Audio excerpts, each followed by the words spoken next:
Peace and blessings. You are listening to the Kwemnam Temple of African Spirituality. Peace, blessings, love, light to all of you, wherever you are. My YouTube family. It's been a minute. And yes, life is giving me a whole bunch of lemons, and I'm making lemonade with them. But I am happy to be here today. And today I would like to talk about 3 things that should become a priority to us right now. And the first priority is our spiritual health. Okay, spiritual health. The second priority is our physical health. And the third priority is our mental health. Okay, so much has happened, so much will continue to happen. Life is going to get worse before it gets better. And we have to prepare ourselves, both mind, body, and spirit, to go through this. Okay? So much has happened, and I wanted to share something real quick. Spiritual health is important because when you are spiritually grounded, you don't become an easy target to be manipulated or to be destroyed. Okay? And when you are physically strong and grounded and healthy, it is not easy for you to become a target to anyone because they will try and they'll get tired trying. And then mentally, you can stay focused enough to acquire and obtain physical health, spiritual health, and physical health. So it's important. Okay, so much evil, so much dark forces, so much portals open. There's some good. Many people are awakened and have been awoke, but there's also a whole lot of dark side that's manipulating people and utilizing them against each other. So, having said that, I will share with you a quick story that happened to me personally and how I was able to deal with it. Okay, so we've been helping a lot of people.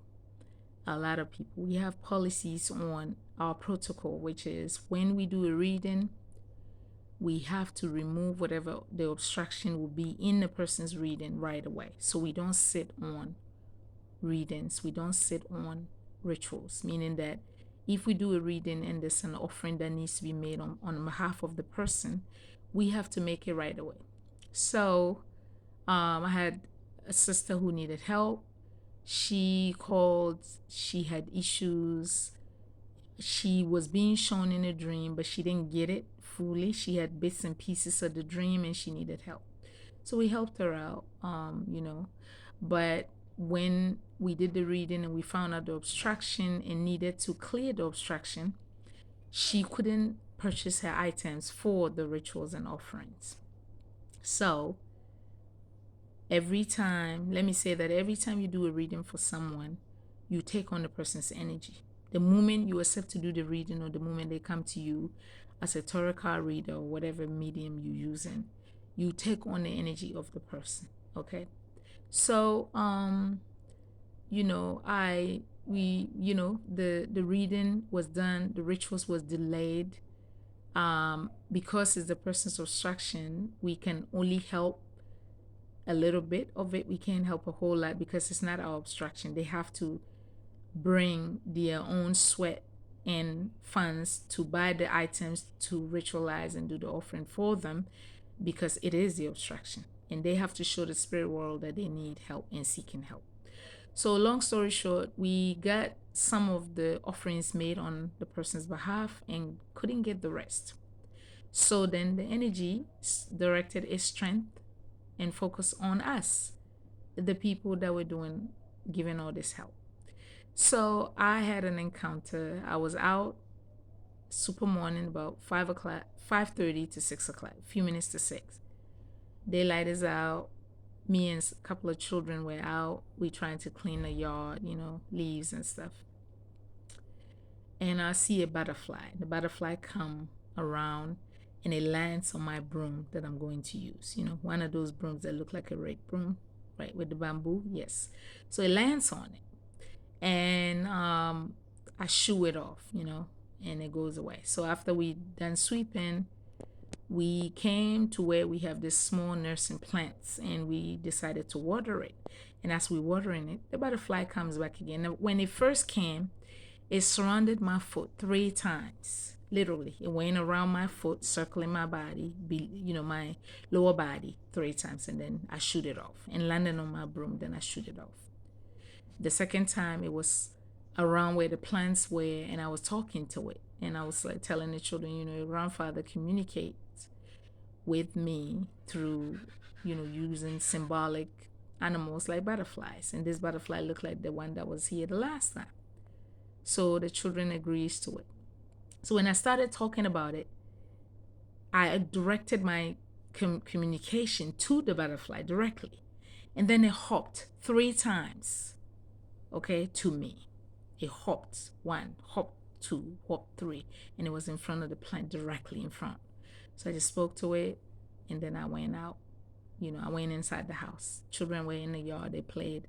Later on, they called and was like, you need to come. I come, and the butterfly is sitting right in front of the door entering the house. And I was like, okay, this is getting a bit strange. So I came in, I didn't think anything of it, and then I just kind of, came in, and I was thinking, okay, what's going on? So I decided to meditate on it. So I meditated on it, and I came out, and I was telling them, I said, that butterfly is an imposter. It's imposing to be of light, but it's not. You need to be careful. Don't touch it. Leave it alone. So it stood right where it stood on the door the entire night. Super morning, I got up 5:30 in the morning. I go outside. Moment I open the door, I'm about to step outside. There go the butterfly, died, flipped over on its back with ants all over it in a circle. So I thought, okay.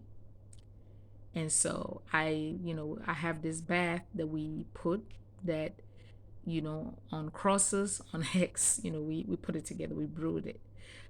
Maybe I'll do a video on what's in it. But anyway, I sprayed that on it and swept it, tapped it with a broom 3 times, swept it, and we trashed it.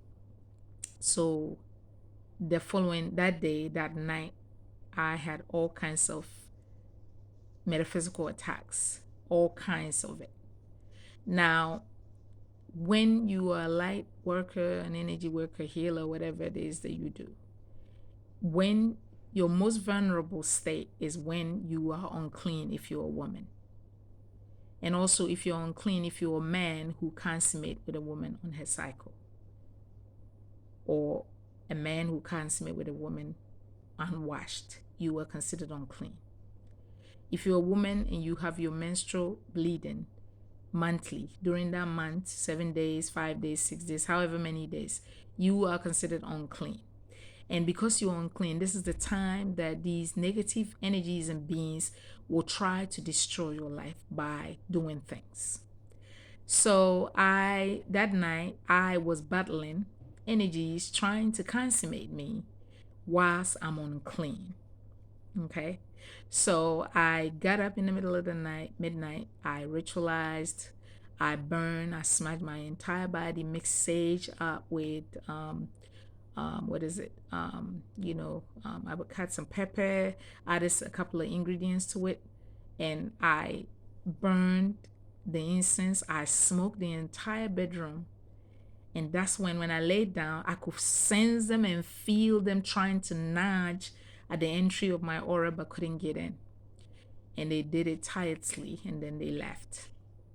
And so I wanted to share that. Normally, I wouldn't share my personal, but as a spiritual development guide, I think, Spirit was like, you need to share this. And so much has happened. This is just one of them. Another person called from Puerto Rico. They had some issues and they needed help. Did the reading. When it came time for the offerings to be made, they were aware. The thing that is a bit kind of disheartening is that this person is an energy worker. They know exactly of the rules and the protocols of spirit, but they did not come through. And again, we had to take on the energy. So this this taught me a lot. It taught me a lot of being too selfless for others, because, as an energy worker, you need to protect yourself first so that you can bring healing to others. So I wanted to share that. Please, please, please, your comments, your subscription, you clicking the notification button, it really helps me out greatly, because I've had some phone issues too. That's why you haven't heard from me in a while. But Spirit is good, as always. I thank the Almighty Yah for his endless love, kindness, and protection, and I'm forever grateful for my wonderful YouTube family. I send you all blessings and abundance of love and peace. Please subscribe, share, hit the notification button so that whenever I make a video, you can help me out by supporting so that many people can learn, because I'm coming gradually. I'm going to come weekly as I did before and share, and we can learn from each other. Love you all. Peace and blessings.